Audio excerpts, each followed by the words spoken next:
Ambek Utomo Andap Asor. Halo teman-teman semua, ketemu lagi dengan saya, saudara-saudaraku sebangsa dan setanah air.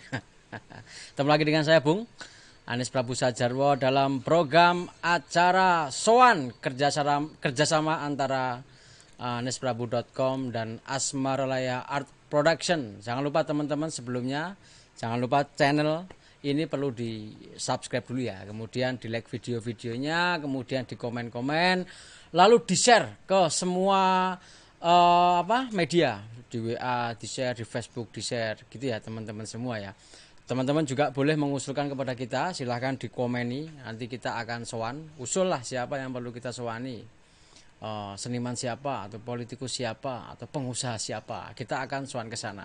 Dan juga teman-teman semua, kita membuka open sponsor, endorse, sumbangan juga boleh. Silahkan teman-teman semua bisa WA Bung, WA di nomor yang ada di dalam deskripsi video ini. Oke teman-teman semua. Ya, pada kesempatan kali ini kita didukung oleh RK Production ya, sebuah perusahaan yang bergerak di bidang humanity, di bidang kemanusiaan, baik itu usaha di bidang perumahan, kos-kosan, yang di-ownery oleh Babe Ancusi ya.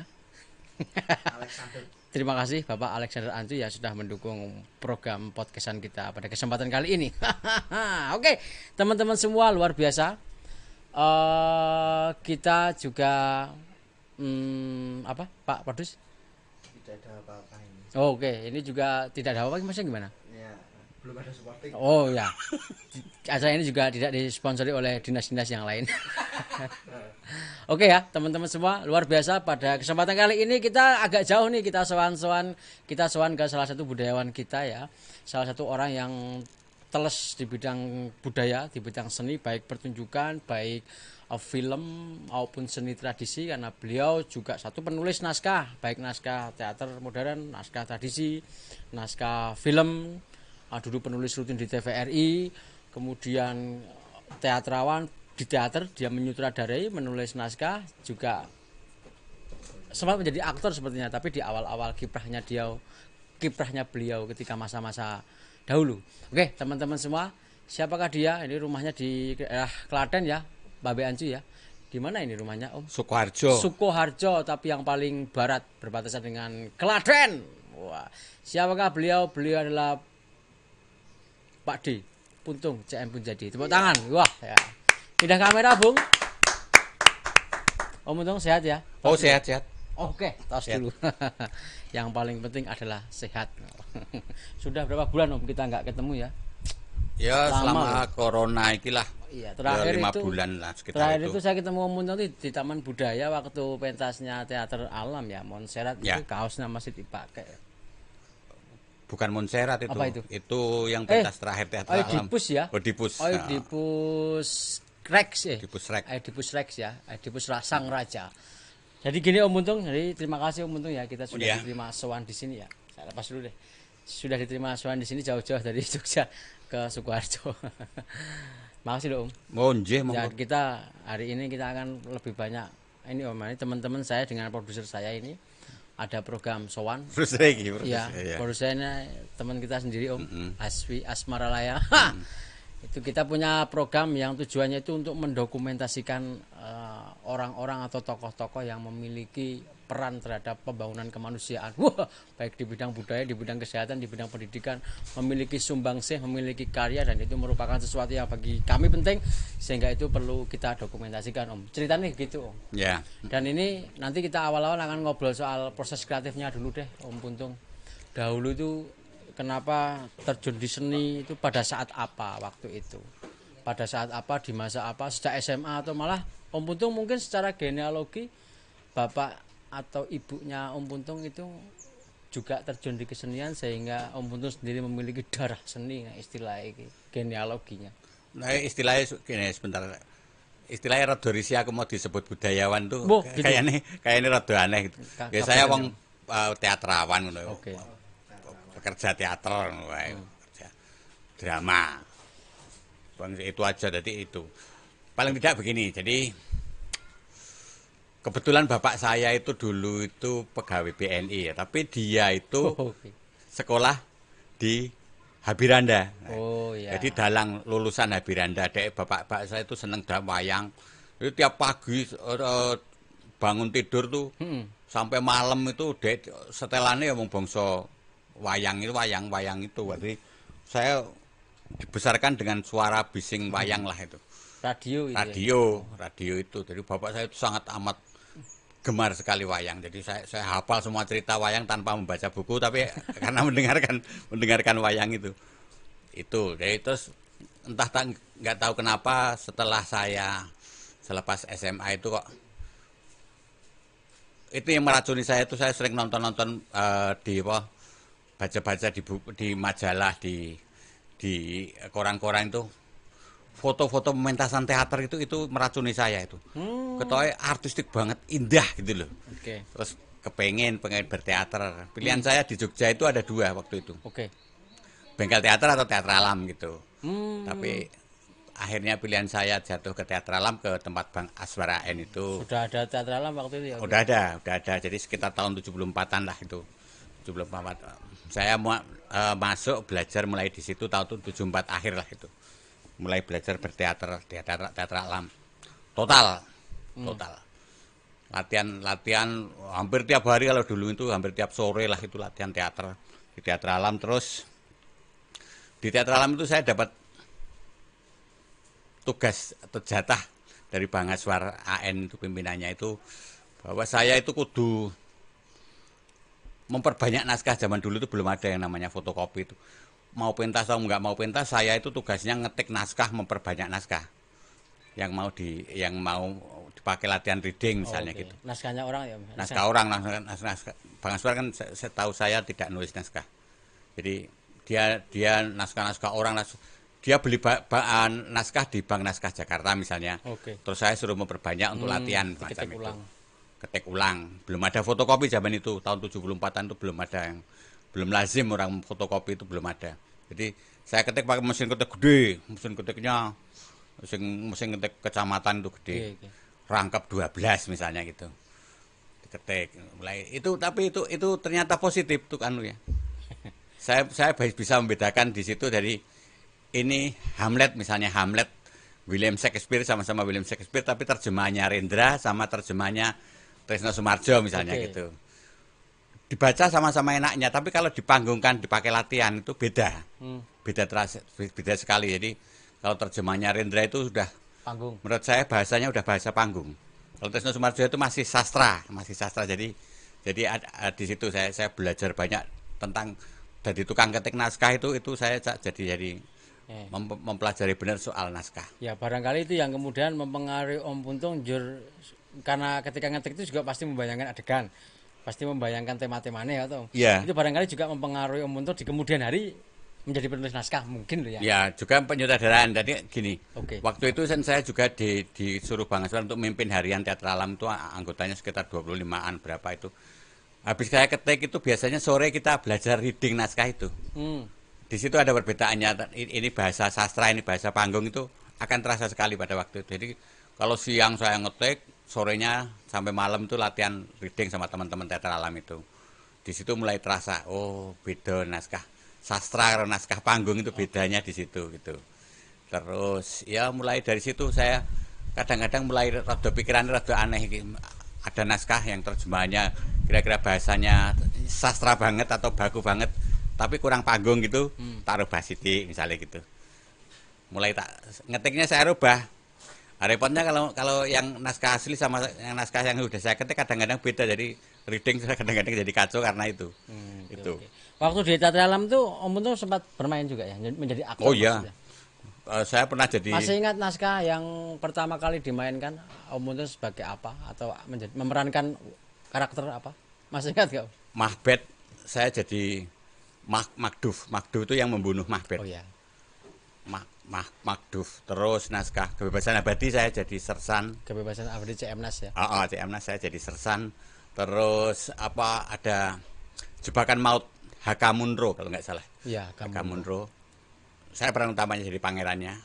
Terus lupa saya Jebakan Lawan Catur. Lawan Catur jadi Samuel Glaspell saya. Sampai sekarang saya tidak dialog-dialognya nggak lupa. Oke. Saya tetap dialog-dialognya tetap apal masih. Sekarang main pun saya masih bisa jadi Oh. sambal bel.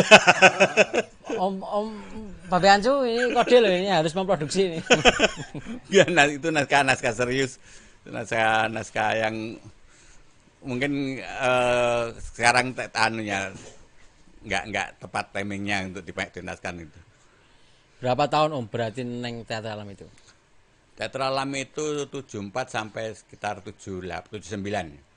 Ya oke, oke. Sekitar 5 tahunan. Tapi saya tahun 77 itu mulai ngajar disuruh ngajar di Oh sempat ngajar? ada ngajar ekstrakurikuler di SMA Negeri 6. Oh SMA 6C. Negeri 6C. Ada OSIS-nya datang itu menghubungi saya untuk ngajar di sana. Mulailah ngajar saya di situ. Di situ penyutradaraan saya otomatis kan pengajar itu kalau di sekolah kayak gitu SLTA gitu kan mesti juga sutradara. Sebelumnya belum ada teater ya di 6C? Atau sudah ada? Belum udah ada tapi saya nggak ngerti betul itu kayaknya kegiatan itu cuma kalau pas perpisahan atau apa tapi Oh, dan oke. nggak latihan secara benar berteater enggak. Ya teater pentas itu aja kan itu. Namanya apa waktu di Teater Sima de Pasteur. Simanjuntak depan pasar Terban itu kan. Apa ya? Oh, teater Sima de Pasteur. Sima de Pasteur? Simanjuntak depan Jalan pasar Simanjuntak Terban. atau itu? Jalan Simanjuntak depan pasar Terban itu 6C itu kan. Karena begini Om Puntung, berarti Om Puntung itu 74 sampai 79 ya, atau akhir itu tahun 70 awal 80. Karena kemudian teater alam itu kan salah satu teater yang kemudian menelurkan generasi dan generasinya itu juga membuat grup-grup teater Ya, yang kemudian ramai gitu. Ya. Kalau Om Puntung waktu katakanlah pasca dari teater alam itu kan keanggotanya tetap tidak keluar ya, Ya. tapi Om Puntung juga membuat teater apa saja kira-kira Ya setelah teater itu? Sima itu tapi di teater alam otomatis saya udah nggak begitu aktif tapi Ya. ikatan batin di antara kita kan masih ada. Bayangkan 5 tahun kita bergelut latihan tiap hari kan ada ikatan-ikatan batin yang tidak bisa dipisahkan gitu. Itu ya kalau mereka mau pentas sama apa ya kita ikut bantu ikut apa gitu. Tapi secara fisik saya mungkin nggak hadir dan sebagainya. Terus teater tema. Terus Teater Sima. Teater Sima tadinya ya teater sekolahan murni kan, SMA murni gitu. Tapi lama-lama ada problemnya anak-anak yang lulus ini pada mau ditampung kemana? Ada misalnya Ancu, YB, barang itu mereka masih kepengen berteater tapi mereka udah nggak punya wadah kan. Wis sekolah meneh tadi. Wis sekolah meneh, cah kuliah toh. Jadi ya udah saya bikin wadah baru teater Sima tak bawa keluar gitu. Keluar dari sekolahan. Terus ya teater Sima untuk umum aja lah, bukan untuk SMA 6. Begitu. Sejarah teater Sima itu. Saya berteater di teater Sima itu sejarahnya. Waktu memulai mementaskan naskah-naskahnya Om Puntung sendiri di teater Sima. Ya, itu mulai. Artinya saya ya belajar menulis naskah itu juga pada waktu di teater alam udah itu ada. Waktu itu zamannya masih ramenya arisan teater itu kan kita bikin naskah-naskah seperempat jam, naskah pendek gitu. Itu latihan rutin lah, latihan rutin untuk membuat naskah sekaligus dipentaskan. Yang membuat naskah nyutradarai itu di teater alam tapi dipraktekannya ya waktu di teater Sima itu. Alumni SMA 6 itu.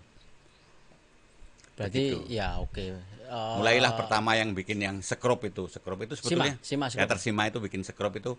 Lakon sekrup itu sebetulnya kan dari lakon-lakon pendek yang saya sambung-sambung. Oke. Jadi pendek-pendek itu diujikan di arisan teater. Oh ternyata sanggup pasangan baru bikin lanjutannya. Akhirnya saya jadikan begitu lebih dari 1,5 jam ya udah kita pentaskan utuh aja. Gitu. Sekrup itu ya. Sekrup. Oke. Terus kemudian habis dari Sima atau berkegiatannya lebih Di teater Sima terus tiba-tiba saya zaman dulu gini TVRI Jogja itu ada semacam sanggar kerja total namanya. Sanggar kerja total itu melatih para penulis-penulis untuk menjadi penulis skenario. Itu tidak main-main 1 tahun itu. 1 tahun, jadi semacam workshop, tapi 1 tahun.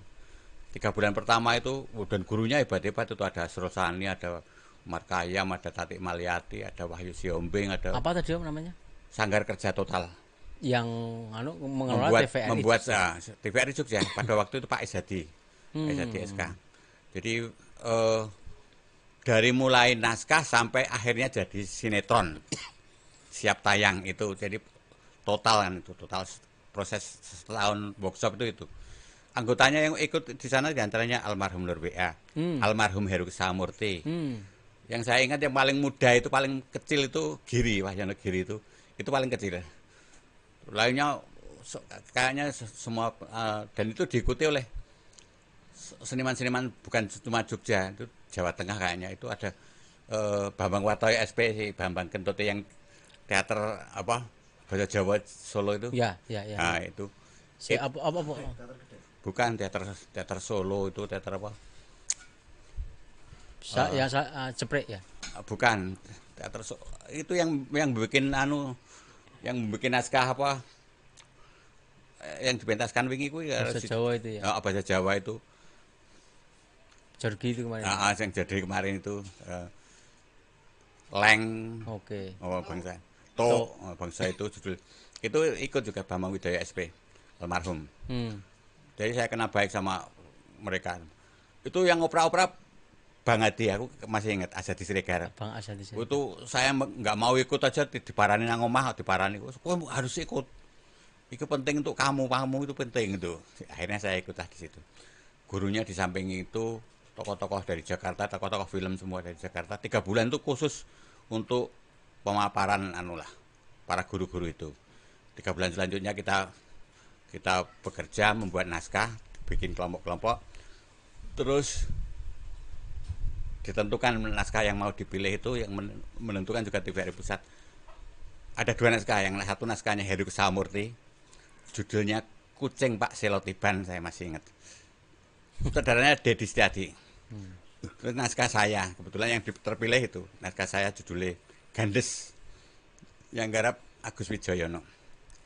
Itulah mulai di situ pimpinan drama TVRI Jakarta itu namanya Pak Sandi Tias. Itu menawarkan saya, Tong, kamu harus ke Jakarta untuk jadi penulis atau jual naskah. Jadi saya bawa naskah 2-3 bawa ke Jakarta. Zaman dulu hebat banget itu TVRI Pusat itu. Saya bawa naskah 3 gitu. Sehari mereka koleksi langsung dibayar. Kayak kita jual apa itu. Berarti Om Puntung ke Jakarta? Ke Jakarta. Tapi belum permanen ke Jakarta, itu masih jual naskah aja, bawa naskah dijual gitu loh. Modelnya kayak orang jual apa gitu aja dari rumah. Untuk sinetron di pusat. Okay. Tuh. Kelamaan permintaan tuh ternyata banyak. Jakarta permintaan naskah ke saya. Lah mulailah saya tidak saya harus ke Jakarta. Boleh duit soalnya. Boleh duit. Kaitannya dengan kebutuhan juga.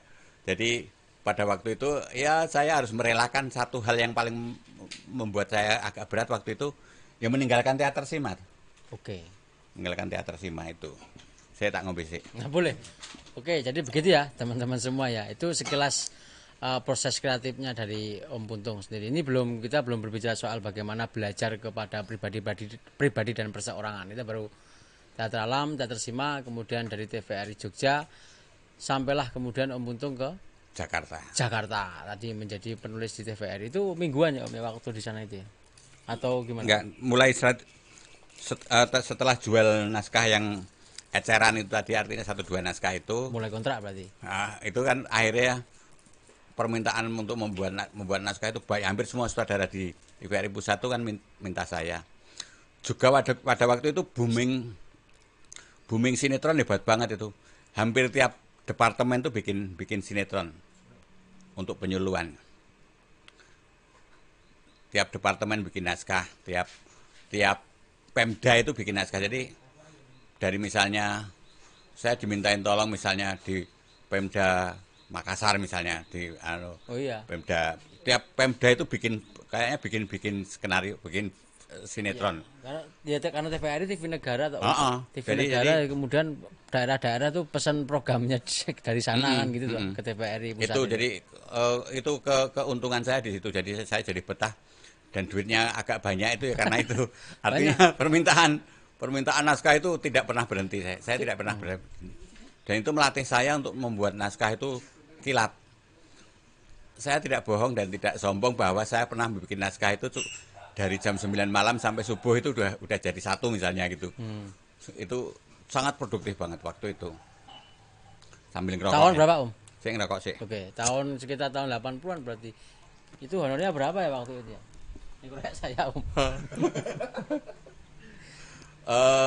Honornya berapa? Itu tahun 80 tuh Om? Ya tahun berarti? 80-an tuh saya masih jual eceran. Jual eceran Oh, oke. buat 2-3. Mulai produktifnya itu tahun 90 ke atas. Tahun Oke. 90 kan saya memutuskan untuk Pindah. 1990 saya harus memutuskan saya harus tinggal di Jakarta. Saya tinggallah di Jakarta terus honor pertama honor nulis pertama naskah yang juga, ya? waktu masih Eceran? eceran tuh sekitar 150, 200, 150 rupiah. 150 ribu, Oh, 150.000. 150.000, 200. 150.000 di tahun 80 itu gede loh ya. Lah ya lumayan. Artinya dibanding Jogja yang 50.000 potong pajak itu. 50.000 apa Om? Koran itu. Sinetron. Masa Naskah drama Oh, iya, Jogja toh? itu segitu. Oh, 50.000. Ah, durasinya sebenarnya. Durasi 50.000. Berarti ketika di Jakarta itu 150.000 ya. 150, Itu minim Itu minim. eceran. Eceran. Kalau sudah tetap yang Pemda Dan itu tetap itu ada kelasnya. Pertama saya kelas pertama itu 750. Terus kelas kedua itu naik kelas, misalnya itu udah dianggap sinetronnya bagus, jadi 1.250.000. Terakhir saya 250.000. 2,5 juta satu episode. satu episode 2.500.000. Tinggi loh. Dari Tahun Jakarta. 90 tinggi Om ya. Tahun 90 loh. Menghargai seniman tuh bagus loh, waktu itu. Waktu itu menghargai seniman. Kalau bener. dua di Jogja udah bisa beli rumah itu. Kalau kerja di sana 2 tahun aja cukup itu kayaknya. Saya honor pertama naskah itu tak belikan, aku beli motor kok langsung. Oh, toh. Oh ya tahun sekali sekitar nulis tahun 86 itu saya juga juara 1 penulisan skenario sinetron judulnya Tobong. Itu cerita soal dunia Ketoprak ya. Tobong Ketoprak, dunia Tobong Ketoprak. Tobong itu juara bukan juara 1 tapi juara 2, tapi juara satunya nggak ada. Biasa lomba-lomba gitu kan gitu. Entah dananya kurang tahu apa, juara 1 nggak ada, juara yang ada juara 2, 3 misalnya gitu harapan loh. Ya, pasnya Itu. pemerintah kan waktu itu. Ya itu jadi Nggak ada juara satu. juara 1 nggak ada, juara 2 saya. Ya sebetulnya ya juara siji. Hadiah waktu itu 1 juta, mungkin sekarang 10 juta mungkin itu. 10 juta. Oh, Nah, itu. dinas-dinas juga 10 juta. Naskah Ketoprak itu di Jogja 20 juta kalau sekarang. Kalau dulu mungkin 2 juta. Ampuh banget. Itu sudah tinggi ya Om ya. Oh, itu tinggi banget Naskah Ketoprak itu tinggi banget loh, 20 Kok juta. bisa ngobiah-biah duit kaya ngono. Novel Jawa di Disbud DIY juga sama 20 juta. Sandiwara Radio itu 10 juta. Nah, enak Om Untung melu saru. Saya melu tapi saya menang ya senior-senior kemarin ya. Ora ngerti. Aku arep melu juga wong ketoke di sing naskah drama itu juga halamannya kurang apa durasinya kurang apa gitu tadi. Anu lah. Tersingkir lah saya. Ya ora juara. Ya biasa gitu juara. Oh iya. Lomba-lomba ngono ya ono. Di Jakarta proses sama siapa Om di TVRI itu? Bekerja sama. Oh banyak itu di situ sama saya ketemu tokoh-tokoh. banyak tokoh-tokoh, banyak tokoh-tokoh dari sutradara-sutradara terkenal sampai ada juga teatrawan terkenal saya Pak Teguh Karya biasa ngobrol Oh, sempat juga. bersinggungan. Ya, Pak Teguh Karya itu walaupun orangnya itu agak rada-rada sinis nek ngobrol gitu tapi kita enak lah ngobrol. Yang paling enak dan ngobrol dan santai hebat itu Mas Arifin Senur. Oh iya.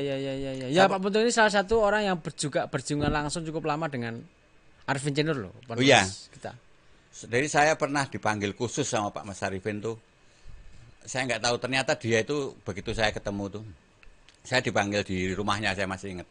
Di Blok A di Jalan Saidi Guru. Saidi Guru itu ada masjid, ada depannya itu rumahnya Mas Arifin gede.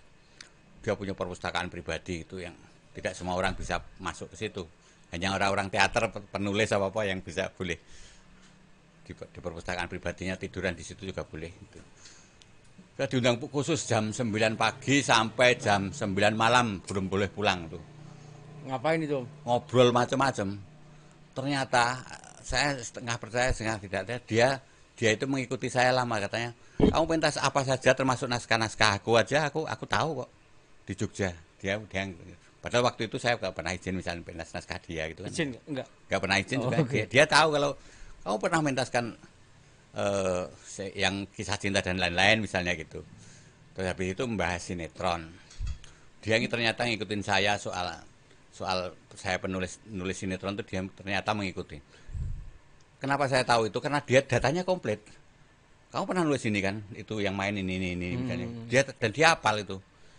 Saya ngobrol di rumahnya itu, rumahnya itu di kamar dia pribadi. Kenapa di kamar dia pribadi? Karena dia mau ngobrol sama saya ngerokok. Seperti istrinya yang itu kan nggak boleh dia ngerokok kalau dia. Oh, kalau di dalam rumah nggak boleh. Ketat karena katanya udah sakit gitu nggak boleh ngerokok. Di rumah saya kan alasannya, nih Buntung ini beliin rokok misalnya gitu. Oh gitu. Tinggal alasan Padahal yang ngerokok ya dek. Semacam itu. Jadi kalau nggak salah saya sendiri aja itu ngobrol itu habis 2 bungkus rokok, beliaunya mungkin 3 bungkus apa berapa nggak lupa saya. Ngobrol santai tapi ngobrolnya menurut aku serius. Ternyata dia itu sangat tertarik dengan naskah saya Tobong itu dan kepengen itu dibikin serial panjang gitu. Tobong itu kan dunia dibalik ketoprak, kehidupan orang dibalik layar gitu. Kehidupan di balik layar para pelaku ketoprak. Wah ini pasti ya. Skandal-skandal itu ya. Wah, diantaranya. Nah itu kita udah membicarakan sampai agak detail waktu itu bahwa di tiap tempat itu ada peristiwa yang berkaitan di antara pemain itu dengan kadang-kadang dengan penduduk setempat, kadang-kadang dengan pemerintahan setempat semacam itu. Dia udah sekarang gini Song, kamu pulang ke Jogja, kamu pikirin sekitar 26 episode sinopsis kamu catat aja dulu, nanti kita ngobrol lagi. Begitu gitu, dia semangat sekali kepengen bikin itu. Nanti kita bahas soal pemainnya siapa dan sebagainya. Aku benar-benar serius nih mau nyiapin itu serial Tobong itu. Itu terakhir pembicaraan saya dengan beliau. Arep didadekke sinetron sampai 26 panjang. episode Oh, gitu ya? itu pertama. Oke. Jadi dia pengennya malah itu panjang bahwa Indonesia itu ada dunia kayak begini gitu loh. Ada dunia yang agak berbeda gitu. Itu pengennya dia. Nih akhirnya itu diproduksi nggak sih Om? Enggak ya? Saya pulang ke Jogja sekitar sebulan kemudian saya masih bisa kontak beliau. Tapi terakhir 2 atau 3 bulan kemudian saya kontak beliau udah nggak bisa, terus tiba-tiba meninggal itu. Oh iya jadi beliau meninggal itu udah. Itu keinginan terakhir dia ke soal Tobong. Berarti dia belum sempat diproduksi ya? Belum sempat, tapi kita sudah bahas sampai tokoh-tokohnya udah kita bahas. Tapi sama Om itu udah ditulis belum? Belum. Juga. Saya cuma baru ngumpulin kasus-kasus apa peristiwa-peristiwa lah yang kira-kira bisa dimasukkan. Sedang mengumpulkan bahan imajiner agar disusun, ditelepon mana jebule sudah meninggal. Udah nggak bisa ditelepon. Oke. Pulang ke Jogja lagi tahun atau 2010 saya kembali ke Jogja. Oh, berarti lama banget di Jakarta ya, Om. 10 tahun lebih di Jakarta. Terus balik ke Jogja 2010. Kangen banget. Begitu nyampe itu niat saya itu wis pensiun lah, wis arep berkesenian sih. Arep leren-leren nikmati urip masa tua gitu kan. Tapi tiba-tiba Udik Supriyanto sama Bambang KSR itu datang ke rumah. Ayo pentas bawa naskah. Teater Alam ya? Teater Alam. Obrawa bukan Om? Bukan ya? Pertama belum deh. bawa naskah, aku suruh nyari naskah. Kowe disuruh Bang Aswar untuk pentas nyutradarai. Tapi akhirnya Obrawa tuh kan? Akhirnya aku milih itu. Itu juga pertama kali saya tahu Om Puntung. Maksudnya itu kenal secara proses dekat. Iya, pada waktu ketemu di sawit di rumah Bang Aswar. Iya, di rumah Bang Aswar waktu itu ya proses obrok-owok, eprek-ewek. Terus kowe main sing petang di taman itu kan. Obrok juga main bentar menjadi pengamen itu. Amen. Terus saya kemudian ikut main di teater Alam, petang di taman menjadi penjual balon. Itulah yang Bang Azhar naik panggung terakhir itu sama saya loh, naskah itu. Baru itu mainnya gitu Ya, Bang Azhar. ya Ya cukup berkesan sih Om bagi saya. Oh, jadi 2010 kembali lagi ke Jakarta. Balik lagi ke Jogja 2010 sampai sekarang. Ya. Nah, Dan terus menyutradari waktu itu. Jebule arep mandek ning sini tetep ra iso ya. Raisa. Jadi ada gitu ya, begitu pertama kali saya di Pasrai Teater Alam itu alumni saya belajar kesenian kan. Itu ada tanggung jawab juga rasanya bahwa saya harus tetap berkesenian gitu. Udah mulai habis itu udah ya teman-teman pada ngumpul pada ngajak itu pentas dan sebagainya ya terus lah kita lakoni terus. Padahal waktu itu sebetulnya 2010 pulang dari Jakarta itu saya udah niat untuk pensiun istirahat aja lah gitu. Tapi terakhir kan sebelum 2010 itu 2006 apa 2005 itu kan saya nulis sinetron panjang yang mungkin udah nggak tayang. Belum tayang apa-apa. Di Indosiar itu saya nulis Api di Bukit Menoreh itu naskah legendarisnya Esa Mintarjo. Di transfer ke TV. Ke sinetron. Jadi saya nulis skenarionya saya. TVRI Jogja ini. TVRI Indosiar. Oh, mau Indonesia itu ya. Tahun berapa Om tadi? 2005 saya mulai nulis sampai saya nulis 75 episode yang saya tulis. Gila. Satu episode berapa itu? Walaupun kalau waktu aku nang Jakarta ya aku rasa ngomong itu dapatnya bukan cuma dari itu aja. Saya pernah kerja di satu PH gitu. Saya baca naskah aja ada 400.000 saya dapat. Cuma ngoreksi naskah aja 400.000 dapat. Bumi Putra Multimedia itu PH-nya. Punya asuransi jiwa Bumi Putra. Saya kerja di sana sebagai story editor semacam itulah. Itu gaji saya segitu. Itu nggak nulis loh, saya cuma baca naskah loh. Kalau nulis naskah lain lagi hitungannya. Advisor, Be. Supervisor naskah di Indonesia.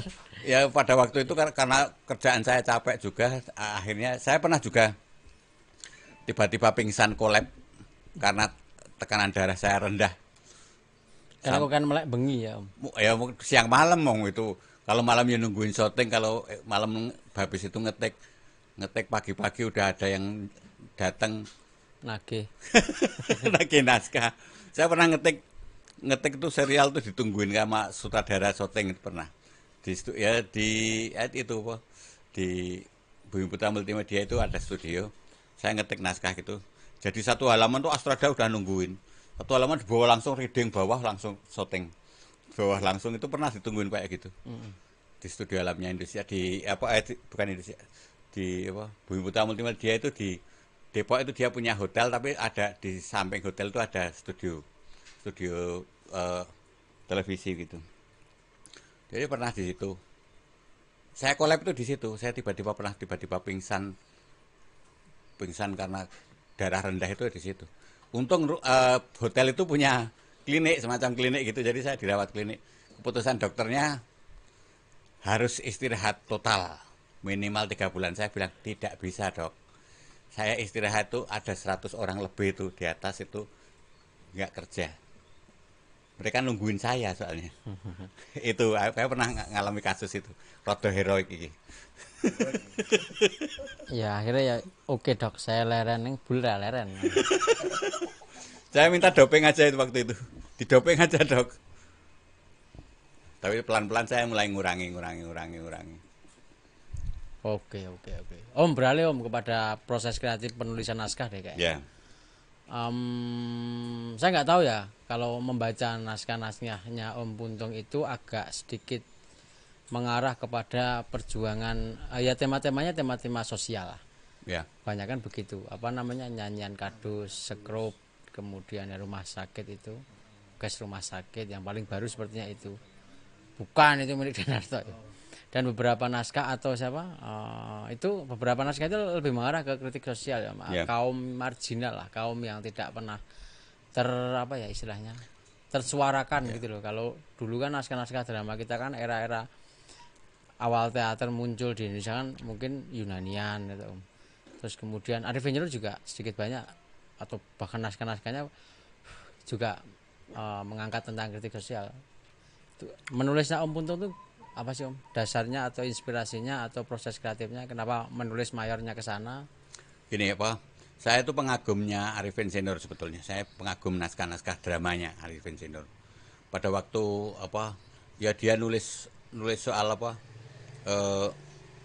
yang kisah tentang Jogja Mega-Mega atau naskah-naskah lain tuh itu kan semuanya Kapai. dia seperti pembelaan pada rakyat kecil gitu. Saya sangat terkesan itu, dan itu otomatis ternyata membuat saya arahnya jadi ke arah situ. Pada waktu itu kaitannya kan pada waktu kita belajar di teater dulu itu juga begitu. Saya sering kan ada latihan penghayatan atau latihan dasar pada waktu dulu itu kan kita amati tukang becak. Yang saya amati bukan tukang becaknya sebetulnya, tapi kehidupan dia, tokoh-tokoh dia, apa kira-kira hidupnya kayak apa. Bukan kemelaratan dia yang itu udah terlalu biasa.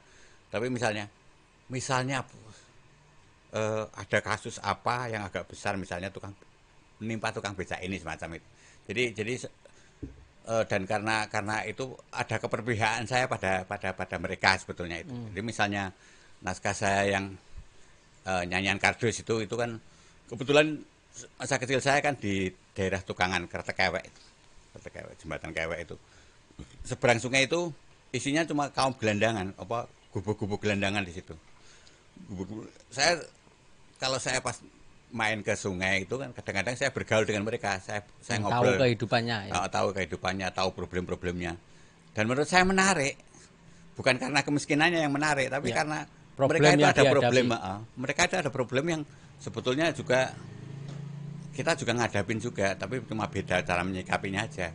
Seperti itu. Jadi saya menulis itu ya karena mungkin pengalaman batin juga. Om Punto itu salah satu penulis teater drama yang produktif sebenarnya. Dulu. Teater ada salah satu kisah menarik Om tentang apa ya istilahnya itu, kalau saya mengistilahkan kesalahan pengeditan atau kesalahan penulisan. Ada satu naskahnya Om Puntung yang judulnya Les Bagados de los Pencos. Itu saya juga kebetulan pernah menjadi salah satu pimpinan demo orang gila itu loh. Yeah.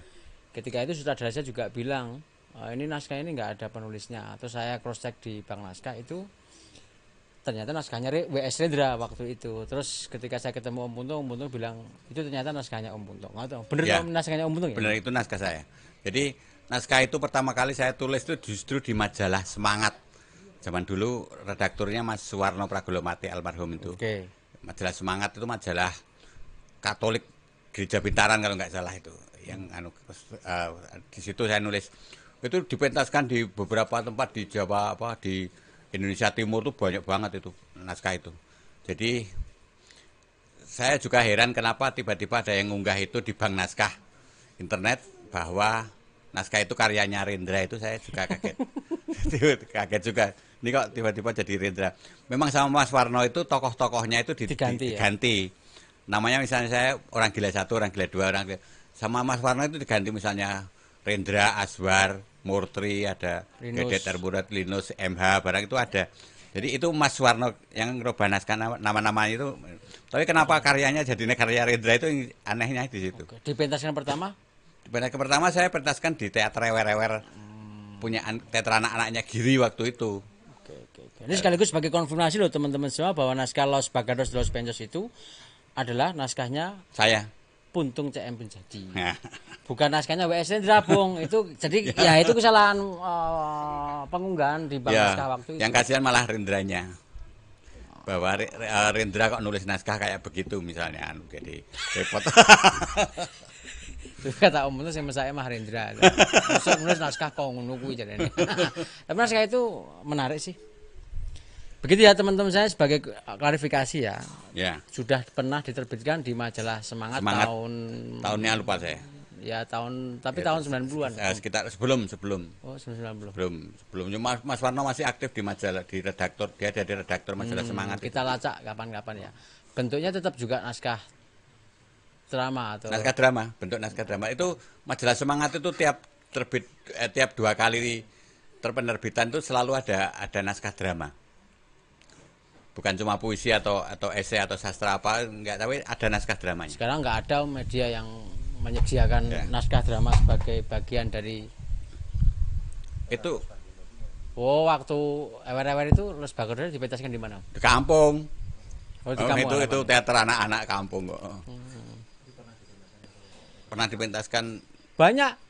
Oh, yang di Gajah Mada itu pernah ya. Jadi gini, Oke. pada waktu itu kan ada anak sastra uji UGM itu ujian memakai naskah itu, memakai naskah Los Bagadas itu. Tapi dicantumkannya karya Rendra gitu.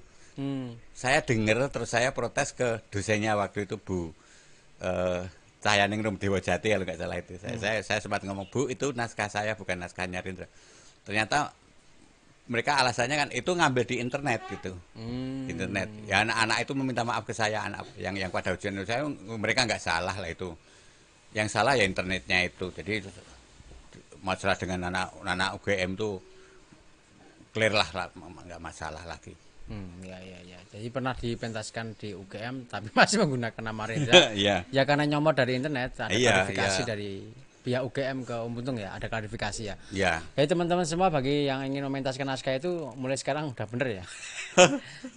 Om Buntung pernah bikin naskah ketoprak tuh? Pernah naskah ketoprak TVRI juga di Jakarta, malah saya lakunya di Jakarta. Di Jogja kan saingannya banyak. TVRI pusat itu kalau naskah ketoprak saya Banyak Om. Sampai ada 3, 4 berapa atau episode? 4 naskah lah. Oh. Ada 3, 4 naskah. Ada satu yang dilempar Jogja yang mainnya malah Butet sama YB.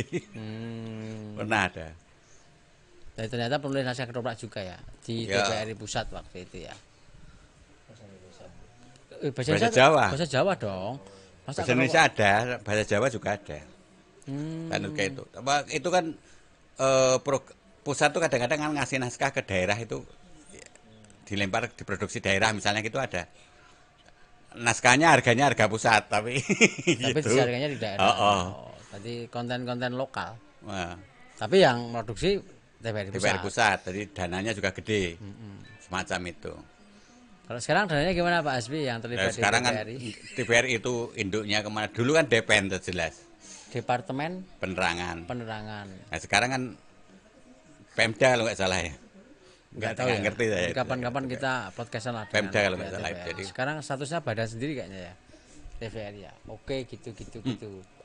Naskahnya Om Buntung ya sinetron itu dokumennya ada di TVRI pusat berarti ya. TVRI itu ada, pasti ada. Dulu ada PH mana saudaranya si siapa itu. Tertarik banget untuk mementaskan naskah-naskah saya yang ikut sepekan sinetron. Sepekan sinetron itu naskah-naskah pilihan dan saudaranya pilihan. Itu mau dipentaskan ulang dengan istilah apa kalau syuting ulang itu. Semacam itu mau bikin itu. Tapi mereka ngecek ke Jakarta, naskah-naskah itu masih ada. Cuma birokrasi ngambilnya naskah itu kan statusnya dulu kan jual putus semacam itu kan. Itu milik TVRI udah. Jadi agak kerepotan di situ waktu itu. Mau dipentas ulang itu naskah-naskah hebat-hebat itu. Kayak Sayak Hanafi, Aksara Tanpa Kata. Waktu itu saya nulis Sendang atau Patung atau ya naskah-naskah unggulan lain. Saya sinetron itu kan Kalau Om Buntung naskah itu nggak punya arsipnya Om? enggak. Saya itu paling males nyimpen arsip itu. Iya. Ya untuk sinetron juga saya nggak punya Ya, arsipnya. TVRI atau PH itu yang Heeh. yang pasti masih ada lah. Pasti ada. Kalau misalnya skenario Api di Bukit Menoreh, Indosiar mesti punya 72 episode punya yang nulis saya itu misalnya. Panjang sekali Ya tuh. 50 episode lah yang saya tulis sekitar. Saya nulis dari episode 25 sampai 75. Saya neruskan karena beberapa orang di sana nganggap saya paling pantas nulis itu. Bukan orang lain. Jadi paling ngerti Jawa Tapi di Bukit Menoreh itu 80-an ya Om itu ya. Oh, sepanjang hidupnya Pak Pak Singgih. Ya. Singgih. Itu sampai beliau meninggal itu masih ada. Jadi berapa 300 jilid apa berapa itu? Ya. Itu yang saya tulis jadi skenario itu cuma 50 jilid lah, baru 50 jilid, tapi udah jadi 75 episode gitu kan. Jadi misalnya dulu komplit itu sampai buku terakhir itu mungkin 500 episode lebih itu kalau terus itu. Kalau terus itu Oke. serial panjang. Oke, jadi 2010 kembali lagi ke Jogja. Jogja, Teater balik. pertama saya masih ingat menghidupkan dan dalam rangka 42 teater alam sepertinya waktu Ya. itu ya. di tahun 2010 dengan 2 pementasan. Setelah itu kelebus lagi Om Buntung mau tidak mau jadi wong teater meneh Yogya, meskipun saya tahu secara duit mungkin dia tidak punya penghasilan di teater, karena saya tahu justru malah Om Buntung kita ya tombok gitu loh. Menghidupkan, saya masih ingat tuh menghidupkan beberapa pergerakan teater ya bersama Lek Wahyunegiri, terus awal-awal ada itu juga. Kemudian setelah teater alam itu ada Dewan Teater Jakarta, Om Buntung sebagai salah satu supervisor, penasehat atau nasihat. profesornya di Dewan Teater Jakarta. Ada lagi gabungan teater Jakarta, wah banget gitu akhirnya. Terus memproduksi lagi pementasan lagi Om ya, baik bersama DTJ maupun bersama mitra-mitra yang lain. Kembali lagi sebagai sutradara, saya terlibat, Om Buntung itu terlibat, Arifin Jenur juga terlibat waktu itu nggarap apa namanya, Orkes Madun ya Om. Madegor Tarkeni. Madegor Tarkeni salah satu bagian dari. Salah satu pemain utamaku ya Anes Prabu. Oh, saya ikut pemain waktu itu. Pemain utama, saya menjadi Madegornya. Angin bergelombang di atas gelombang itu. Iki mau ngarep pamer dhek dhewe. Enggak lah. Ya, itu apa namanya, Arifin Jenur. Nah, yang menarik adalah ini saya tahu karena Pak Puntung itu adalah salah satu orang yang bergaul langsung baik secara pikiran maupun fisik dengan Arifin Jenur.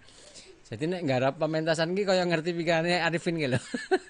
Style-stylenya, model-modelnya itu kupikir 11-12 dengan Arifin Jenur karena beliau juga mengidolakan Arifin Jenur tadi. Ya, mengidolakan ya, tapi kalau 11-12 enggak.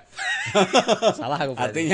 Artinya gini, waktu beliau syuting yang terakhir sinetron apa itu yang Mas Arifin itu saking terkenal karena berkesannya pada saya itu ada tokoh dia itu yang namanya Puntung. Oke. Dia tuh iya. Nenggo naskah beliau.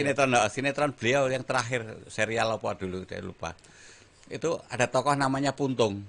Aku kok jenenge Puntung Mas? Aku ki kelingan kowe terus ya gitu. Tokoh-tokoh itu tokoh protagonis padahal. Namanya Puntung. Ada sesuatu yang menarik ya dalam catatan saya. Ini yang tahu hanyalah pelaku ya, kayak saya kan pernah ikut Pak Puntung lama.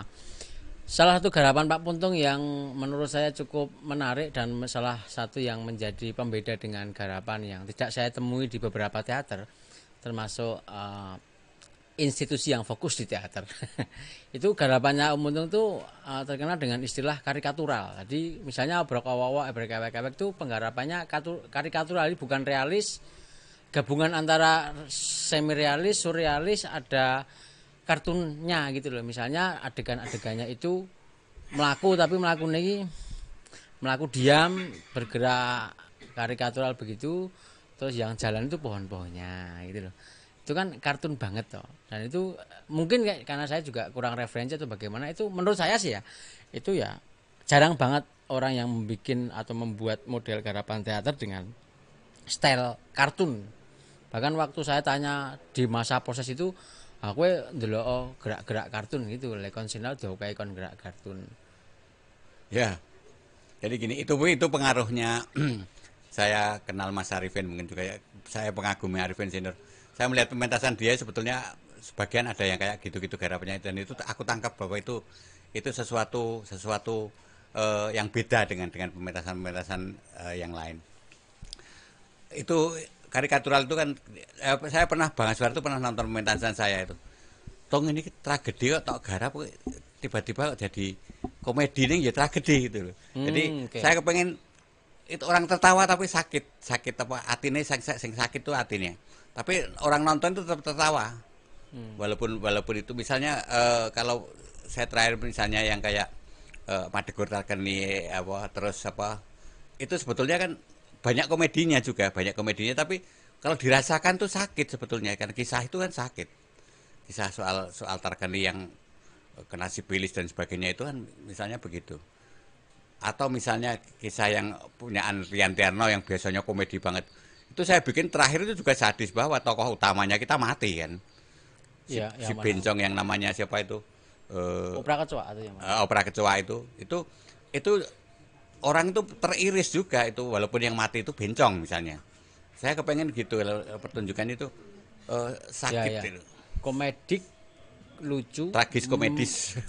tragikomedik, komedi yang tragis gitu. Jadi ya tanpa mengurangi esensi bahwa itu semacam tragedi yang menimbulkan air mata, tetapi dalam penggarapannya beberapa Ya, ada komedinya lucu gitu. ya itu beberapa orang ya Bang Aswar sendiri terus Merit itu kalau menurut kowe iki garap wis realis tragedi ini kok jadi komedi aku gumun bilang gitu mereka bilang. Saya cuma merasakan itu bahwa komedi itu bagian dari pertunjukan tapi bahwa mereka itu harus tersentuh itu iya karena drama itu memang menyentuh. Ya gitu. mungkin karena Om Pun tuh juga membaca selera mungkin ya. Ya. Ya Di masa-masa hari ini loh Om ya. Kalau tebakan saya sih begitu. Kalau ya barangkali ada ranahnya sendirilah kalau dibawa ke yang sangat romance atau tragis banget ya. engko wediku kalah karo TV. Terus ya penontonnya bubar ora ana Ya, hiburannya penontonnya juga mosok bubar. sedih-sedih terus.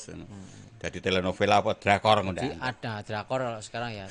Drama Korea itu Itu kayak telenovela zaman dulu itu kayak booming yang menjejali kita terus dan isinya kayak begitu gitu. telenovela Meksikonan itu ya. Oh iya. Ya salah satu strategi mensiasati selera publik atau penonton supaya tidak monoton, penonton bubar bosen kan repot. Maka Ya, itu digarap tugas sutradara. Jadi naskah itu sekuat atau selemah apapun tuh tugas sutradara itu mengangkat ke panggung untuk menjadi tontonan yang menarik. Itu Om Puntung tugasnya. nulis naskah terakhir kapan? Menggarap Atau naskahmu apa? Enggak, bukan. Nulis terakhir naskah apa? Orkes rumah sakit itu ya? Orkestra Rumah Sakit untuk Teater Sima. Reuni Teater Sima lah. Itu Teater katakan. Sima apa waktu itu ya? Teater Sima. Oh, orkestra rumah Orkestra sakit. Rumah Sakit. Nah, peran utamanya Ancus sih. Oh, sama Pak siapa? Bu Yebi tadi, Sima tadi, temannya Om Ancu jadi Sima tadi namanya siapa? YB. Pak YB ya, sama Pak YB itu ya. Itu tahun 2010 ke atas itu. 2010, 2011 Pak ya itu. Gabungan, saya juga terlibat. Kirim itu. Karena utuh teater Sima udah nggak bisa lagi kan. SMA 6 tuh nggak mungkin lagi dikumpulkan dan jadi ya. So, di samping itu juga orang-orangnya juga nggak ada mungkin ya. Iya. Kurang lah untuk produksi Ya, sekarang. jadi teman-teman teater kabeh yang sing gelem ae lho ya tak libatke gitu. Oke. Itu naskah terakhir ya. Naskah yang saya tulis dan saya pentaskan terakhir. Kalau nulis sih masih ada walaupun nggak selesai ada juga beberapa. Tinggal nerusin aja nanti nek pengen mentaske tak terusin kayak cocok sing ndi. Lho kok dari dipentaske Om. Nulis itu tinggal nulis saja tuh Om. Iya, tapi kan saya nyimpennya juga repot. Nanti saya lah yang mementaskan. Artinya saya berharap begitu. Sekali waktu nanti iki naskah-naskahku dipentaske karo adik-adikku apa generasi berikutnya dan sebagainya gitu. Tapi kan Tapi kalau wong saya yang dokumen mentas- ora duwe. Tapi saya kalau mentaskan saya nggak bisa loh Om nanti standar Jakarta nggak bisa saya. Apa nih kuwi? Standar Jakarta. Regane. Naskah drama ki ora tau ngasih harga kok. Tapi ada satu yang berkesan tuh. Los Bagares de los Pencas itu di Papua itu pernah dipentaskan oleh satu komunitas di sana itu. Pakai nama Puntung tapi ya? Iya. Oh, oke. Pakai nama saya. Itu dipakai untuk yayasan sebuah yayasan mentaskan itu nek ndeleng foto-fotonya kita pementasannya elek. Tapi pementasan itu tidak untuk tapi untuk amal. Jadi saya dilapori terus laporannya bagus dari Papua itu. Dari pementasan itu mendapat dana berapa puluh juta gitu untuk membuat sekolahan. Itu aku berkesan banget itu. Los Bagares de los Pencas naskah itu. Ada foto-fotonya orang-orang Papua yang main Pak duwe ya Papua naskah iki. di Nabire. Saya masih ingat Nabire. Nabire Papua itu pernah mentaskan Los Bagados itu untuk membuat sekolahan. Jadi Aksi membuat amal. bangunan sekolahan. Pentas Jadi aksi amal. dipakai untuk aksi amal itu. Itu aku berkesan banget tuh. Naskah drama isang gawe. Itu yang membuat Los Bagados itu kadang-kadang berkesan buat saya. Itu naskah itu sangat sepele, sangat ringan, sangat ya gojek lah. Kalau selain skenario atau skenario sinetron, skrip sinetron, naskah drama atau teater, nulis puisi pernah? Puisi humor. Dulu ada majalah namanya majalah Stop. Itu majalah humor di Jakarta sana. Saya sering nulis puisi-puisi humor itu wong nulis sak-sae lah waton nulis rada lucu sithik ngono kuwi dan honore gede. Oh ya. Ya bener itu. Jadi nulis mergo honor jane. Heeh. Itu nulisnya itu puisi ngawur lah. Puisi-puisi waton Kalau lah. cerpen saya pernah baca di KR. Kowe nanti sekali macam nang majalah lokal itu ana majalah humor. Ya ada rubrik puisi. Saya sering nulis di situ karena honore puisi siji ketoke jaman biyen 350. Puisi siji lho. Rupiah. Heeh. Tahun piro 80-an lah. Oke. Lumayan kuwi iso dienggo jajan. Iso dienggo nyate lah. Nek aku entuk honor kuwi wis dikeroyok karo cacah teater alam kae wis do. Ayo jajan wis do ngerti ta itu. Diweselke gitu. Itu bener majalah humor. Oke. Berarti pernah nulis puisi, Bung, penyair juga. Pernah. Sorry ya. Loh, Jadi zaman gelarnya ada penyair juga ternyata. Zaman pada waktu apa? Sindikat Pengarang Jogja membuat perkemahan nang Parangtritis itu. Sing anu Suwarno Pragelopati almarhum itu membuat lombaan tulis puisi di situ. Penulis Indonesia itu ngumpul. Juaranya saya sama Endra Tranggono. Bener, enggak bohong. Musuhnya telu ya. Ya mbuh. Wah sing ayurine Mas Warno itu juga. Aku dhewe kaget lho, kok aku juara. Aku iso juara puisi, nulis puisi. Padahal ya aku ya mung nulis puisi biasa. Puisi ki lagu jatuh cinta ancuwe iso gawe puisi. Lagi galau, lagi jatuh cinta malah nggak bisa bikin puisi. Kalau lagi galau mungkin Atiku loro misalnya gitu status Facebook ngono ku ya wis. Kuwi ya puisi. Ya, oke. Om Untung kita beralih geser ke masa kini ya. Om Untung ini kan salah satu orang yang bergelut di teater sejak tahun 70-an lah katakanlah begitu.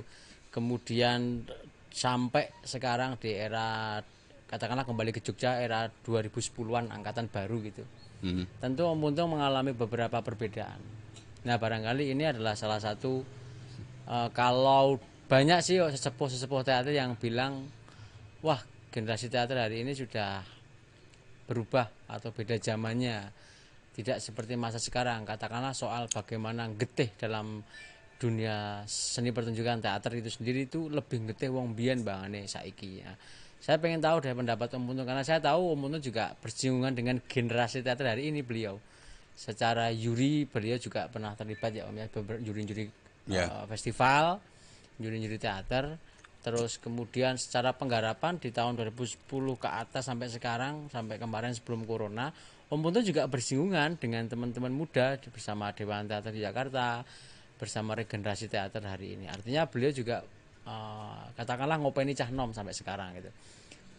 Boleh diceritakan Om barangkali perbedaan-perbedaan itu atau pandangan-pandangan Om Untung biyen karo saiki teater apa, terus kemudian baiknya untuk generasi sekarang atau bagaimana lah. Ya itu karena zaman artinya Iya. memang secara global begitu. Zaman dulu itu sekarang misalnya anak-anak teater misalnya teman-teman saya di teater alam dulu itu berteater itu kadang-kadang kan mereka sekolahnya ora kudu 5 tahun rampung. Ini bisa backing itu kuliah itu berapa tahun baru jadi dia biar lulus sarjana. Zaman dulu masih mungkin. Pak Nisbi Subaging itu teater alam juga. Teater alam juga. Wartawan itu ya. Itu kan dulu dia berteater tuh ya suwe banget. Kuliah karo teaternya kita oke berteater ya. Jadi orang lulus-lulusnya nggak apa-apa dulu. Sekarang kan nggak, paling setahun 2 tahun udah harus. Sekarang hukum kuliah itu 5 tahun kayaknya deh. Kalau nggak 5 tahun di DO ya Om. Iya itu. Nah dulu kan nggak ada itu. 10 tahun Lulus ya ora lulus ora apa-apa. Yang penting isi bayar ngono kan. Nek saiki kowe nek mikir Sultan HB10 ini. Kerso dalam itu kuliah itu berapa tahun? Berapa puluh tahun dia jadi sarjana hukum itu. Misalnya seperti itu. Jadi dulu masih itu seperti itu misalnya. Terus lingkungan pergaulannya juga beda. Sekarang kan mungkin lebih instan, lebih apa. Dulu ya nggak ada kesibukan lain, berteater itu jadi satu kesibukan yang mengasihkan tersendiri. Nah, sekarang mungkin juga udah pengaruhnya luar macam-macam. Dulu televisi aja kan terbatas juga, misalnya semacam itu. Jadi nggak ada kegiatan lain ya berteater wae lah macam itu. Itu salah satu alasan mungkin. Ya. Itu di samping memang lingkungan anunya juga lingkungan. Apalagi sekarang anak-anak muda itu ada YouTube atau Terlalu banyak televisi, ada film drama India, drama Korea. Terlalu banyak yang mengasihkan sekarang. Nah, dulu kan enggak juga. Karena untuk teman-teman muda mungkin untuk suka teater secara suntuk itu agak sulit ya Om ya. Sekarang ya. Ya karena Total nggak mohon mungkin. maaf nih, industri kesenian di dalam dunia seni pertunjukan di Jogja sebenarnya juga kurang jalan ya. Kalau industri personal keaktoran mungkin bisa lari ke film ya Om ya. Ya. Tapi kalau Teater teater kan cukup tetap, rumit sepertinya. itu semacam kayak bagi anak-anak muda ya, yaitu satu kesibukan tersendiri, instan aja gitu. Oke. Enggak bahwa dia berpikir untuk selamanya. Arahnya berarti berubah ya. Dulu kan karena suntuk menekuni, kemudian karena nggak ada aktivitas lain, akhirnya menjadi profesi. Kalau sekarang barangkali hanya ekstrakurikuler atau Ya. penyalur hobi. Jadi sekedar bersenang-senang sementara gitulah. Oke, kalau mau serius itu problem kedua lah ya. Problem kedua, dan itu pun terbagi misalnya ke isi itu kan dia tidak mau jadi orang teater tapi ahli soal teater apa ilmu teater gitu kan, cuma itu. Beda. Atau kalau mau profesional di teater ya cukup sulit kalau lewat kampus ya, atau lewat sekolah cukup sulit ya. Oh, enggak mungkin kalau dia harus ke sanggar. Oh ya, ikut sanggar itu ya Om ya. Sementara sanggar-sanggar kita hari ini sebenarnya lebih banyak ya Om ya. Banyak sepertinya sanggar Banyak, teater tapi ini. juga kan mereka juga enggak kayak dulu. Tetap beda. Bedanya sekarang itu sanggarnya juga tetap memikirkan juga anak ini mau saya bawa kemana. Enggak mungkin tuh cuma diajak berteater tok kayak zaman bengkel teater atau teater alam zaman dulu, enggak mungkin. Sekarang kan mereka juga pemilik sanggar itu paling ya cuma ngumpulin orang-orang yang punya satu kesenangan yang sama, satu hobi yang sama, diajak berproses. Ya. Dan itu nggak apa-apa toh Om. Nggak apa-apa. Ya, karena nggak apa-apa. zamannya Om ya. Karena zaman ya. Menurut aku bukan kemunduran, bukan juga. Ya enggak. Ya memang karena memang Ya, saatnya begitulah regenerasi Om. Ya. Generasi hari ini. dan Karena itu bukan cuma dialami oleh teater modern, itu teater tradisi misalnya kayak kedoprak, orang-orang kedoprak juga begitu. justru malah justru malah lebih intelek karena mungkin urusan Pergaulan pendidikan, mereka juga urusan lebih. pendidikan kan hari ini kan lebih maju tuh Om, daripada dulu. Maksudnya sekolah-sekolah juga memiliki Ya. grup teater. Jadi dikatakan orang-orang teater itu sekarang adalah orang-orang dalam tanda kutip lebih terdidik barangkali ya. Secara studi keilmuan pendidikan itu loh.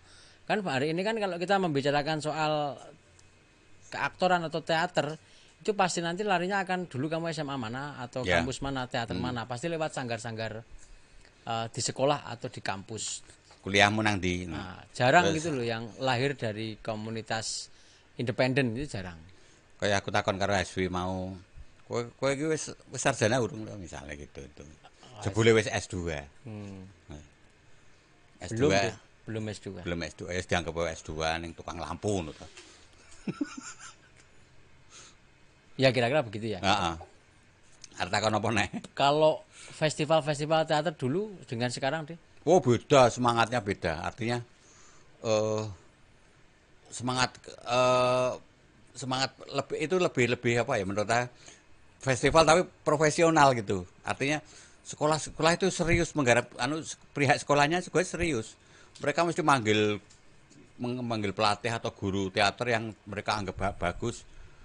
Itu laku semua orang teater itu mesti dipakai di sekolah-sekolah semua.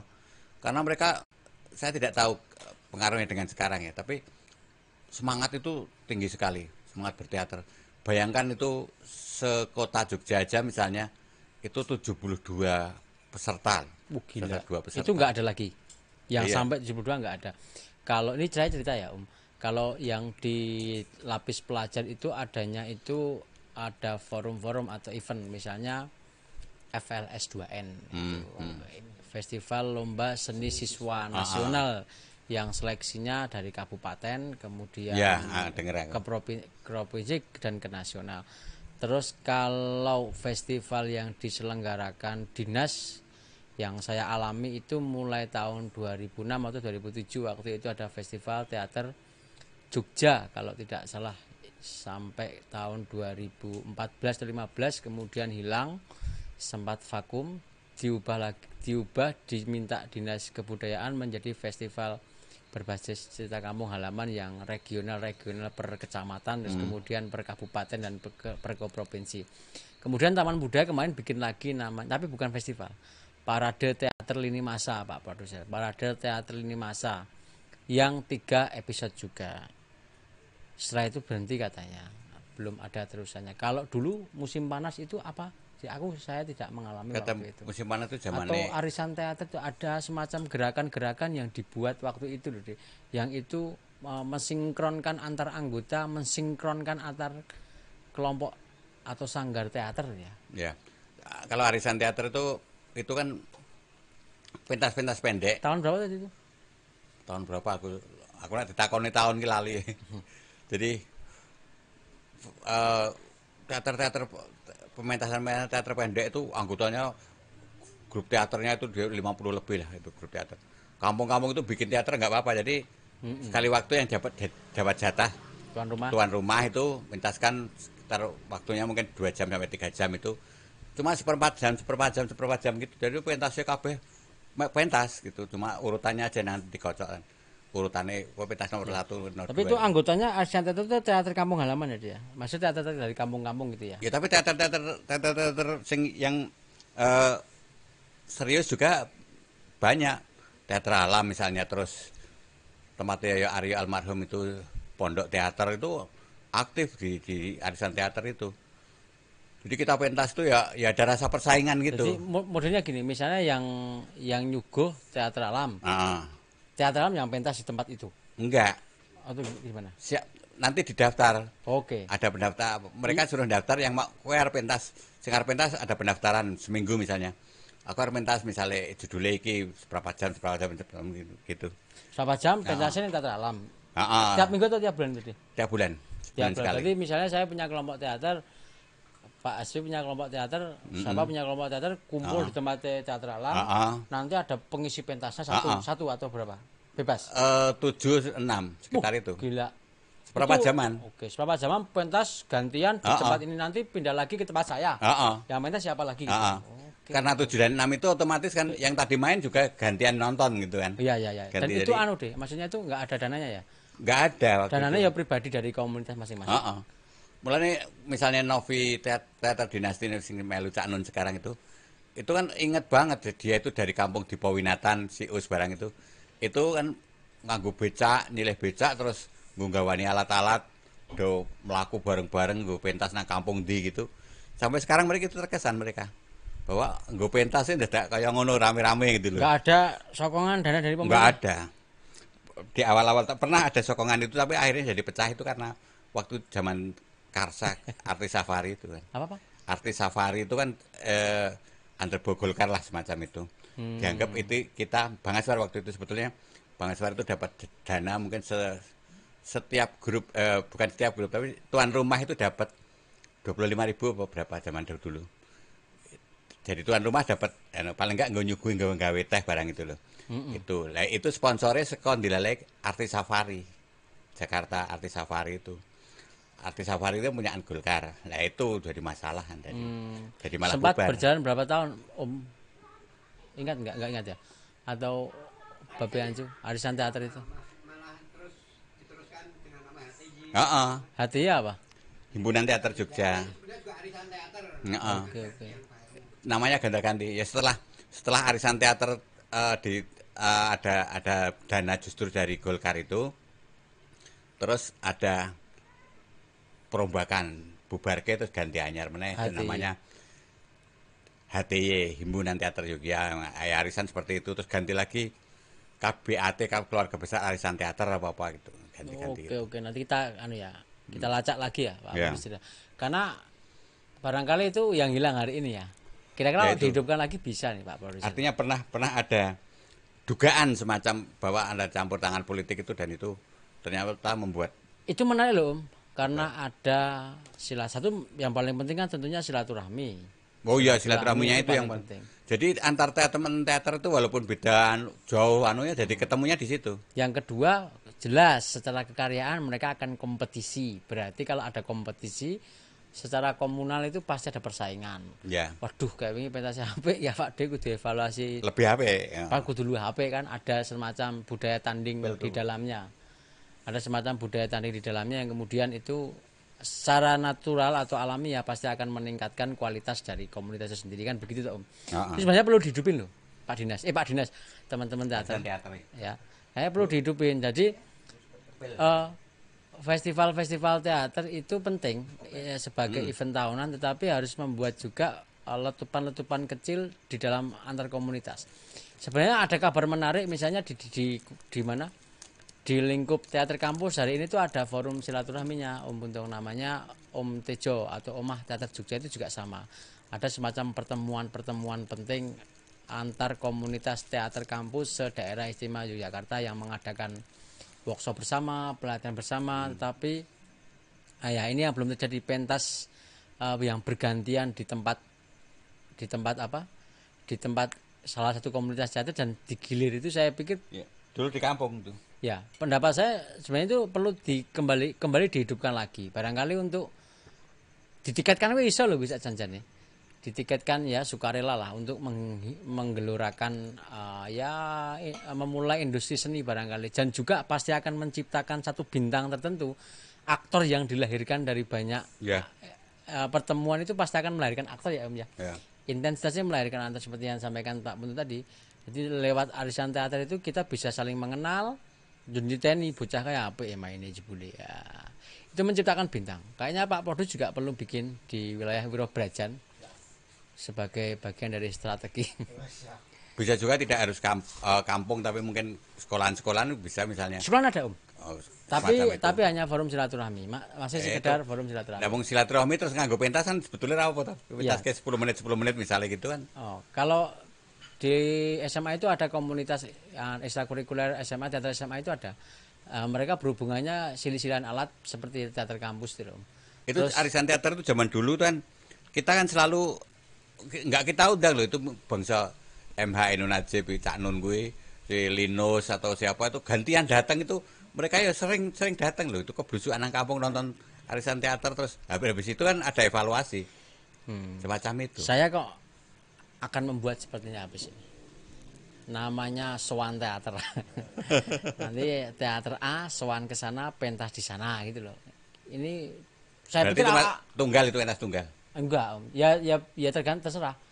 Ya silaturahmi atau saling karya barangkali. Tuan rumah itu juga tugasnya cuma menyediakan tempat kok. Oh ya, sempat ribut enggak Om? Masa ribut itu dalam konteks saling kritik atau saling memberi masukan juga enggak waktu di Enggak, kan itu ada apa? Kalau di antara kita biasanya kan bahasanya juga enggak keras gitu. Tapi kan ada pengamat yang biasanya datang ya, entah MH Linus atau siapa datang itu, mereka jadi pembicara utama gitu, langsung kita todong. Itu MH itu sering dulu tuh blusukannya nang kampung itu. Kayak cah ra iso turu, dadi anggere bengi ya ana tontonan ya dhek datang jalan kaki meneh. Zaman dulu jadi rada aktif tuh MH Linus. Azadi kadang-kadang. Ya, urung ya, memulai. jadi urip kabeh ya. Kalau sekarang mempertemukan itu, kalau dari instansi barangkali hanya lewat festival itu. Ya. Ya, dan itu ya kadang-kadang zaman dulu itu kan juga lahir kritikus juga dari kadang-kadang arisan teater tuh melahirkan kritikus kayak Indra Tanggono misalnya, itu lahirnya juga dari situ. Dari arisan teater ya Pak Indra Tanggono. Kayak melu-melu kuwi itu anggar arisan teater tekong ya mengevaluasi ngono kuwi kan, akhirnya dia nulis kan. Kalau Om Untung melihat gejolak atau gejala grup teater hari ini Om? Secara grup semakin banyak harusnya Om. Semakin banyak, tapi saya pesimis pesimis bahwa mereka serius berteater apa ora. Motivasinya mungkin udah berbeda. Jadi mungkin motivasinya kalau dulu itu ya berteater, berkesenian gitu kan. Sekarang mungkin ya motivasinya pentas bar kuwi wis gitu kan. Motivasinya pentas gitu. Pentas ya rampung ngartis ya. Ya kuwi pentas syukur dadi namanya dibicarakan orang gitu, menonjol gitu, cuma itu tak. Nah, sekarang begitu, dulu enggak. Kita kalau melihat pementasan grup lain bagus tuh kita juga pengen latihannya kayak ngopo macam itu. latihannya piye wae kok iso dadi pentasnya kaya ngene misalnya ngono kuwi. Ada semangat itu. Terus dulu itu kan terus setahun sekali itu kan nanti dikumpulkan sing sing dianggap senior-senior itu nanti dipentaskan. Gabungan itu. Jadi dulu pernah sekali mementaskan Raja Pusing itu King Lear apa ya? King Lear kita ya. Cadane ya Aryo. Kalau sekarang sebenarnya ya bener sih agak kesusahan kita mencari kritikus sastra. Ya Kalau karena kritikus sastra, kritikus teater. Ya kritik sastra juga nggak ada. Kalau teoritis teater banyak. ya kritikus sastra akhirnya ya mung dadi sing disenengi kuwi tok to beda kalau dulu nggak bisa kayak gitu. Dia setiap arisan teater nonton 7 atau 8 pertunjukan sing seprapat zaman tapi kan ketok to. Bahwa Sama ini barangkali kalau serius. kritikus teater di zamannya Pak Puntung melihat prosesnya juga ya Om ya. Iya. Lah aku pentas apa ya, cuy? Endra Tranggono itu nungguin tiap sore kok. Kepengen nulis tuh nungguin tiap sore dulu loh, Endra Tranggono dulu loh. Jadi saya pentas mulai reading itu dia wis nunggoni latihan. Oh enggak main enggak apa-apa tapi nunggoni latihan. Sampai pementasan dia. Mungkin ada Akhirnya- cewek mungkin. Sorry Om Endra. Enggak, tapi ya Om Endra Trenggono oke lah. Ya pasca Om Endra Trenggono kritikus satu sebenarnya ada sih Om. Cuman ya Enggak, Endra itu dulu ada Feven SP Wardana almarhum. Feven itu juga rajin. Terus ada Sunardian Wirodono itu kadang-kadang. masih sekarang masih itu. Oh. Saiki Sekarang masih sih yang muda-muda kritikus satu itu banyak yang lahir dari kampus. ya omong kuwi sing Ya, disenengi kuwi ning ngono. Dia ora mandang secara objektif keseluruhan gitu enggak.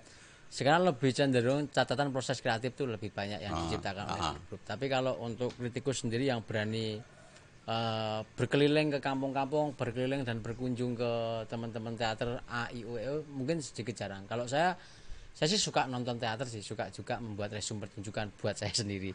Kalau teater kampus saya sering banget Pementasanku waktu Rame ke teater kampus. nang gedung PWBI itu penulisnya sampai apa perang pena itu Endra Tranggono karo Feven itu hampir setengah tahun loh. Nah itu juga lama nggak ada ya. Itu menyenangkan gitu loh bagian. Jadi soal dikritik lagu terus-terusan terus di KR padahal. Jadi perang tulisan perang tulisan dalam koridor kritik teater ya. Jadi ya menarik itu pengetahuan kan. Itu itu ilmu lah. Yang dibaca orang juga memang layak dibaca orang tulisan mereka. Kalau sekarang harusnya lebih ramai ya karena media yang demikian Harusnya. banyak. Tapi- Facebook wae iso saiki tinggal kritik. Ya saiki Facebooke ya ana kritik ra ketang elek ngono tok. Kritik subjektif. Ya sakarepe dhewe aku ora apa-apa. Aku pentas dikritik nang Facebooke aku seneng kok. Oh berarti dhek nonton ngono aku mikirnya gitu. Nah nonton tapi kritik ya oke sih Om. Mung krungu kabar. Kayak sing pentas wis mesti kaya ngono to. Padahal ra nonton. Oke. Tapi itu wajar itu Kalau perkembangan. regenerasi penulis naskah hari ini Om, Banyak saya lihat sebetulnya banyak cuma ya karena mungkin kesempatan artinya gini. Misalnya kowe punya grup teater ngono. Ana muridmu sing kira-kira kasih kesempatan lah dia untuk nulis. Tok pentaske tok sutradara yang bagus ngono. Mungkin ya ana pembenahan ke sana sini betul-betul gitu kan itu akan sekali dia dipentaskan dan bagus penulis itu akan kangen meneh dia akan nulis lagi dia akan mencari yang lebih bagus lagi macam itu sekarang kan mungkin enggak itu kowe ngerti ya Bang Aswar ora tau mentaskan naskahku juga Bang Adi pas direkari tahun nyanyi Bang Aswar ngono itu anak buah kau itu tulisannya bagus malah nggak pernah kau pentaskan malah mentasin naskah orang lain itu ya. itu wajar wae. Kalau sekarang perkembangan teater tuh banyak Om sebenarnya di SMA itu. Sekarang naskah-naskahnya kalau ini kan saya boleh berbicara ya Om ya. Misalnya teater-teater SMA itu hari ini sedang banyak mementaskan yang sifatnya internasional. Misalnya mementaskan Aladin dibikin teater, Cleopatra dibikin teater. Ya karena yang dia pentaskan atau yang dia tonton itu kan karena karena yang dia sukai, yang dia pahami. Yang sudah mainstream di film itu. Nah misalnya katakanlah dia itu juga prosesnya belajar seperti berteater kayak kita tentang penghayatan tentang manusia Indonesia, tentang apa kemelaratan, tentang apa gitu. Mungkin tulisannya jadi beda, pementasannya juga beda. Akhirnya begitu. Nah, dia nontonnya mau film tok terus minta ke teater ya beda juga. Kritik naskah yang isinya ngeritik kondisi hari ini juga makin jarang ya Om ya. Mungkin hari ini yang main ke sana teater gandrik ya Om. Ya. Naskah-naskahnya yang Ya itu mensikapi arah politik, mensikapi situasi negeri ini itu. ya gandrik itu kan juga karena juga wawasan pemain-pemainnya juga, artinya naskah itu saya ngerti banget itu, artinya Heru Kusawamerti itu sangat bebas naskah itu, misalnya sama pemainnya di dialog-dialognya dirubah. Saya juga begitu sebetulnya, artinya dia itu semacam bikin garis besar cerita, dialognya kayak gini-gini, kalau pemainnya terus dilalai dialog dua baris dijadikan 10 baris ya apa-apa, meneng bae. Tergantung sadarannya kan itu nanti. Itu jadi sebetulnya penulis itu enggak mengikat banget harus letterlek seperti ini. Om itu juga nulis naskahnya kayak gitu ya. Maksudnya itu sudah ada bayangan pemainnya waktu awal. Oh iya, awal-awal ya. Saya nulis naskah itu karena iki nek dimain kayak iki apik. Oke. Dialognya saya sesuaikan dengan. Berarti bikin naskahnya kan sudah frame untuk komunitas saya atau kelompok saya ya. Ya wajar sih. Hampir sampai sekarang juga gitu Om. Sampai ya memang begitu. Artinya yang Punya bayangan. tokoh yang kita kenal tuh. Aku nggak dialog tiba-tiba saja misalnya tokohnya iki tiba-tiba tokohnya jadi ngomongnya cerdas banget gitu kan. Ya kan jadi aneh. Tokoh iki misalnya iki sing main Ancu. Nek ngomongnya ora soal wong wedok iki dadi aneh gitu lho. Kudune kan soal wong wedok ngono main kuwi. Babi Ancu. Semacam ngono-ngono kuwi dadi kan kudu apal dhisik karaktere nek aku arep gawe tokoh sing main iki ngono. Oke. Jadi gampang, begitu dia mainkan betul ya wis plus, cocok wis. Mesti dia arep padha improvisasi kayak apapun ya seputar itu aja. Menjelang terakhir Om itu masih yakin ya terhadap dinamika perkembangan teater Jogja hari ini, masih yakin akan menghasilkan masa kejayaan? Oh yakin itu karena generasi muda sekarang itu, saya melihat yang generasi muda sekarang itu secara apa ya, secara bakat, secara itu lebihan daripada yang dulu. Lebih cerdas soalnya, paling tidak lebih cerdas. Anak-anak sekarang itu lebih cerdas. Aktor itu butuh pemain yang cerdas. Jadi aktor itu mesti cerdas. Gak mungkin yang bego jadi aktor itu nggak mungkin menurut saya. Dagelan juga begitu. Jadi mesti cerdas. Kalau nggak cerdas orang mungkin jadi aktor baik. Ya. Seperti itu. Jadi saya melihat kalau kecerdasannya jauh di atas zaman kita dulu. Tapi mungkin tinggal aja motivasi dia, memotivasi diri sendiri aja. Ya. Jadi Om Puntung masih yakin saudara-saudara terhadap masa depan teater Jogja hari ini? Oh yakin. Harus lebih top. Kita harus menyaingi generasi-generasi sebelum kita, saudara-saudaraku sebangsa dan setanah air. Terakhir Om Puntung, barangkali ingin menyampaikan pesan dan nasihat dan kesan terhadap teman-teman muda Om. Ya. Tidak. Kepada generasi seni pertunjukan teater hari ini. Tidak apa. Bener omongan Hancur sekarang ya udah taati dulu pakai masker, jangan berkerumun, ora ikutilah petunjuk pemerintah itu. Jadi wong teater itu perlu sehat juga. Perlu sehat, perlu waras, perlu pinter. Itu aja. Jadi ya wis nek arep berteater, nek arep mandek ya mandek ngono wae. Dah. Orientasi berteater harus sampai mana Om kira-kira? Sampai industri ya Om ya? Ya enggak sampai industri enggak apa-apa lah. Terlalu tinggi lah itu. Industri pokoknya berteater cukup untuk ya kalau itu sekarang itu baru sampai ke kepuasan pribadi ya enggak apa-apa. Diterusin aja. Terusin aja yang itu. Paling tidak mereka mencintai kesenian itu bagi saya udah bagus. Untuk menghaluskan hati. Oh, bagaimanapun urip ya kudu ana sing jenenge kesenian itu kudu ana. Itu untuk imbangan hidup. Kesenian untuk keseimbangan hidup. Wah. Begitu Pak Produser ya. Oke, teman-teman semua. Itu tadi obrolan kita ngalor ngidul ngulitan ngulon bersama Puntung CM Punjadi, salah satu teatrawan, penulis naskah, sutradara dan guru kita bersama terkait dengan seni teater dan seni pertunjukan lainnya. Om Puntung, terima kasih ya Om Puntung ya.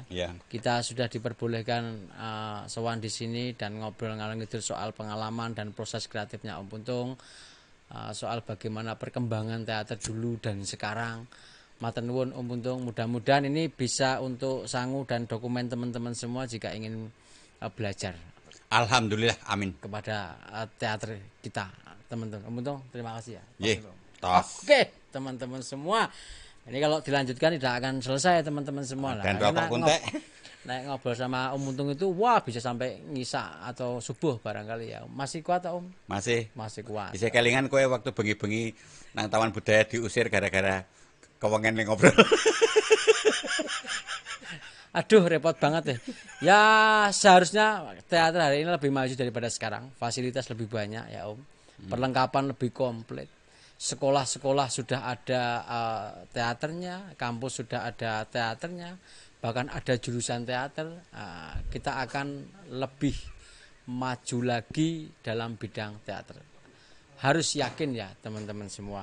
Ya kan lebih maju Pak Produser. Ya meskipun di satu sisi kita kehilangan kritik, kita kehilangan penulis naskah yang barangkali belum muncul, tapi mudah-mudahan sekarang festival juga banyak yang mudah-mudahan menghasilkan satu naskah. Ada lingkaran kreatif yang perlu dibangun di antara jagat teater khususnya di Jogja.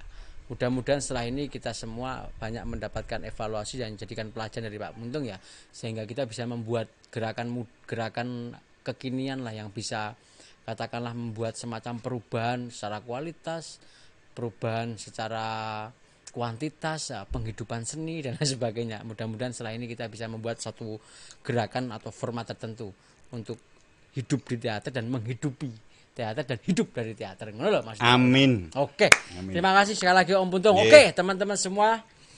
Harus kita akhiri podcastan kita dengan Buntung CN. Jadi jangan lupa teman-teman semua ya, subscribe channel ini Asmaralaya TV, kemudian di-like video-videonya, dikomeni teman-teman semua. Dalam komen teman-teman semua boleh kok usul kepada kita ya, kemudian di-share kemana-mana teman-teman semua. Sekali lagi kita juga membuka sponsor, endorse, sumbangan dalam bentuk apapun, bisa nanti produknya dipasang di topi saya, kemudian dipasang di kaos saya juga boleh. Nomor silahkan teman-teman menghubungi di deskripsi teman-teman semua ya, karena kita hari ini belum mendapatkan dana dari pemerintah maupun mana. Saya nggak tahu apakah Pak Produser mengharapkan dana dari pemerintah nih. Oke, bercanda loh teman-teman semua, nanti figura kita minta enggak. Iya sih sebenarnya, atau Pak Produser. Oh ya gitu. Ya nanti hubungi produser, saya sih nggak ada urusannya karena saya digaji oleh produser gitu loh. Oke ya teman-teman semua, terima kasih atas kesempatannya. Kita ketemu lagi dalam podcast selanjutnya. Salam sowan, salam jumpa lagi. Yo. Bye.